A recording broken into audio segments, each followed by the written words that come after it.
இங்கே ஒரு சிட்டியே வாழ தகுதி இல்லாத சிட்டியா மாற்றப்படுது. ஹோலி பாய் அப்படின்னு சொல்லக்கூடியவர் அந்த சிட்டில இருக்கிற எல்லா மக்களையும் கொன்னு குவிக்கிறாரு.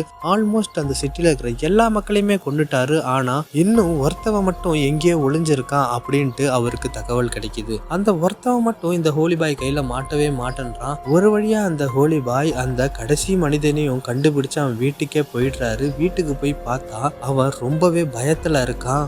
இந்த ஹோலி பாயை எப்படியாவது கன்வின்ஸ் பண்ணி நம்மள கொல்ல விடாம பண்ணணும் அப்படின்னு சொல்லிட்டு, இங்க பாருங்க, நீங்க என்ன கொல்லதான் வந்திருக்கீங்கன்னு எனக்கு தெரியும். ஆனா இன்னமும் இந்த சிட்டியில மக்கள்லாம் வாழ்ந்துகிட்டு இருக்காங்க. அது மட்டும் இல்ல, எனக்கு நிறைய வேலை இருக்கு. நீங்க என்ன கொல்லக்கூடாது. நம்ம 2 பேரும் சேர்ந்து அந்த மக்களை காப்பாத்தலாம். காப்பாத்தி மறுபடியும் நம்ம எல்லாரும் சந்தோஷமா வாழலாம் அப்படின்னு சொல்றான். தம்பி, நீ சொல்றதெல்லாம் கேட்க நான் ஒன்றும் மனுஷன் இல்லை. எனக்கு கொடுத்த கடமையை நான் முடிக்கணும். இந்த ஊர்ல இருக்கிற எல்லாருமே இறந்து போயிட்டாங்க உன்னை தவிர. உன்னையும் கொன்னுட்டேன்னா நான் சந்தோஷமா என்னோட இடத்துக்கு திருப்பி போயிடுவேன் அப்படின்னு சொல்லும்போது, இல்ல, நீங்க என்ன கொலை பண்ண முடியாது. நீங்க யாரு என்ன கொலை பண்றதுக்கு? நான் எப்ப சாகணும்னு நீங்க முடிவெடுக்க முடியாது அப்படி இப்படின்னு பயத்துல புலம்பிட்டு இருக்காரு. தம்பி, அதிகமா பேசாத, எனக்கு ரொம்ப டைம்லாம் இல்ல அப்படின்னு சொல்லிட்டு அவனை கொலை பண்ண பாக்குறாரு. அப்பன்னு பார்த்து அவன் கீழே கடந்த ஒரு கத்தி எடுத்து அந்த ஹோலி பாயோட தொடையிலேயே குத்திட்டுறான். உனக்கு பாவம் பார்த்து ஒரு நிமிஷம் யோசிச்ச எனக்கே இந்த தண்டனையா? இதனால தாண்டா இந்த ஊரே சபிக்கப்பட்ட ஊரா மாறி இருக்கு. உங்களுக்குள்ள போட்டி பொறாமை எல்லாமே அதிகரிச்சிச்சு. நான் அந்த ஜாதி, நீ இந்த ஜாதி, நான் அந்த மதம், நீ இந்த மதம் சொல்லி உங்களை நீங்களே அழிச்சுக்கிறீங்க.